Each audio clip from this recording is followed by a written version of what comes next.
Well, folks, we've got some big specs behind that major firmware update that Canon rumors says will be coming to the EOS R5 Mark II. Will the update provide us with open gate, 4K fine, and even improved dynamic range? Well, I'll answer these questions and more in this video. But first, I have a simple and yet humble request. Please subscribe to this channel. It doesn't cost you anything, it helps this channel grow, but most importantly, it keeps you up to date on the latest camera gear.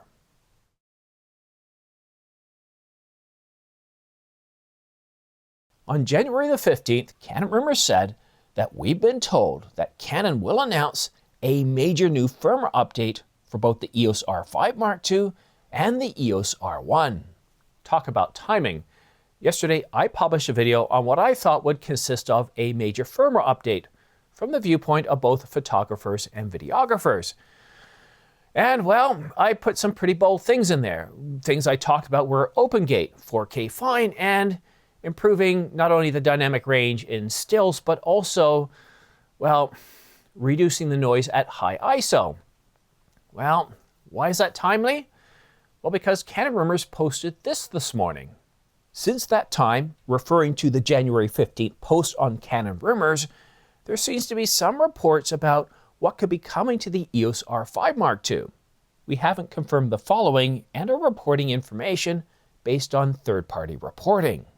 Okay, so the information isn't a CR3, it's not from validated known sources, but the post does indicate it's coming from multiple reports. So, what are these reports saying that could be coming in an EOS R5 Mark II firmware update? This is the R5 Mark II, not the R1. Are you ready? Okay, so the first update, and this by itself would make this firmware update a major update, and that's open gate. That's right, open gate, where we're able to deliver the full sensor output in a video format. That's pretty good. I mean, talk about raw, right? So what's the other capability? Well, it's also a video capability, and this one alone would also make it a rather large firmware update. Any guesses? I know what you're thinking. And if you guessed 4K fine up to 60 frames per second, you'd be correct. Now, 4K fine up to 60 frames per second is basically 8K over sampled 4K up to 60 frames per second. And this makes sense because, well, the sensor can do up to 60 frames per second in 8K, so if we downsample that, then there's no reason why we can't do 4K fine up to 60. So it's good to finally have that. Now, the other specification, let me just read off here because I just woke up. I haven't had a chance to memorize things yet. And it says APS-C full sensor recording in a ratio of 17:9 and 120 frames per second maximum in RAW.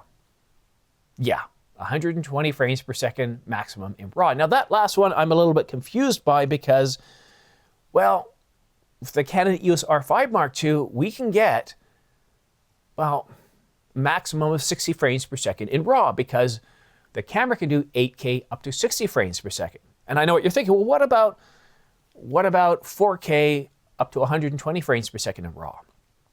Well, that's not an option with the EOS R5 Mark II. We get SRAW, which actually isn't a RAW format. We don't get the same benefits that we do with RAW. So maybe it's a typo there, but the R5 Mark II is limited to, well, 60 frames per second in 8K. Could this potentially be indicating that we could get 120 frames per second in 8K?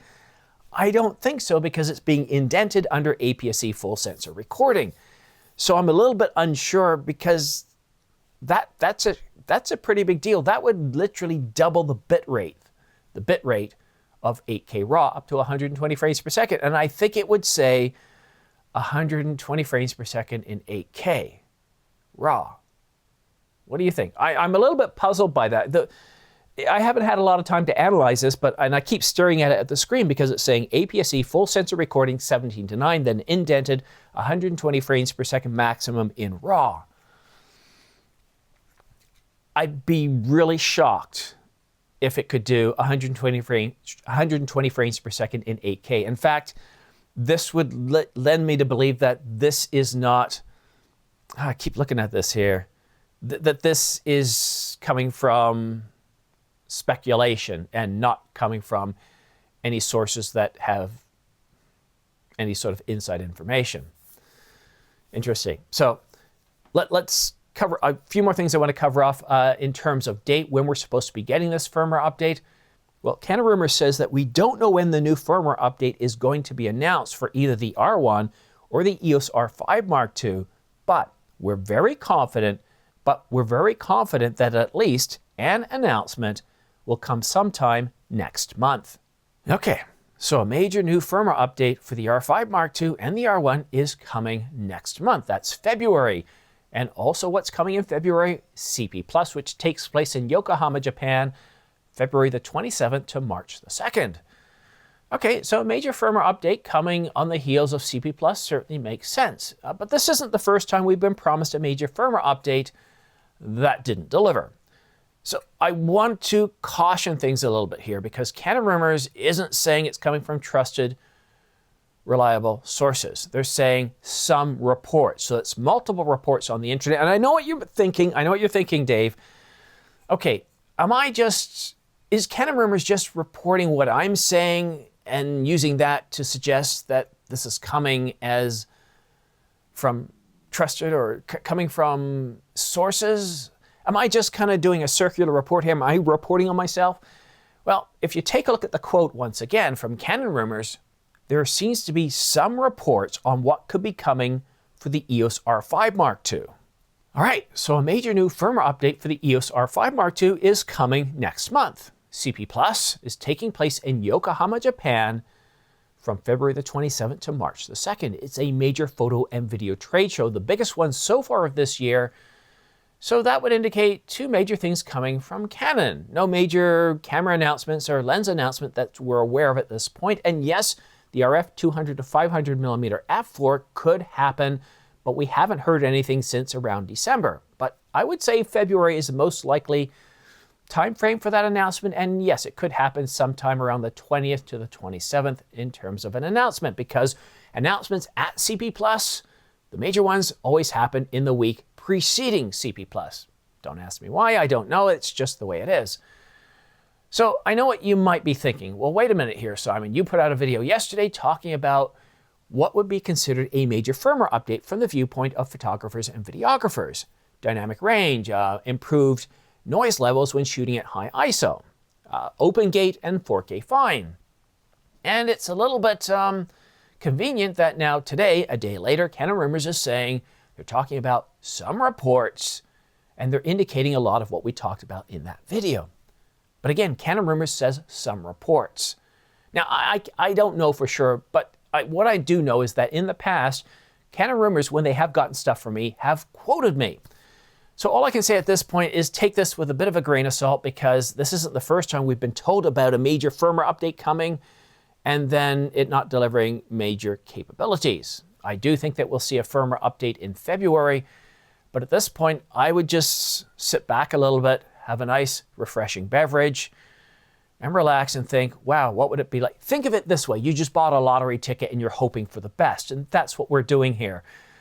Based on what Canon Rumors has put out this morning, kind of adds fuel to the fire, but it doesn't give me any great confidence that we are going to see these capabilities. I mean, think about it here. Open gate, 4K fine up to 60 frames per second. Both of those two capabilities are a big deal. If I was Canon, I'd release a firmware update with one of those capabilities. Then maybe a few months later, another firmware update with one of the other capabilities. And this 17:9 with 120 frames per second in RAW, well, I'm not sure about that one, because as it stands now, the only way you're getting RAW with the R5 Mark II is in 8K, and that's up to 60 frames per second. The only way you're getting 120 frames per second right now is in 4K, where we're offered SRAW, and SRAW and RAW are very different. Just look it up. You'll see that RAW gives you all those benefits, such as being able to, well, tinker with things post that you could do when you're taking the photos or videos. Whereas SRAW doesn't give you nearly the same level of benefits, but gives you twice the file size. So I'm pretty excited. I had trouble sleeping. I woke up at 2:30 this morning and couldn't get back to bed, and then turned around and saw this post from Canon Rumors and thought, wow, that's pretty impressive. Now let me just see if they've updated it, because sometimes what they'll do is they'll post something and then they'll make updates. Have they made any changes? Let's see here. No, what they do have now is they say coming to the Canon EOS R5 Mark II firmware rumored. And have they added anything at the bottom here? No.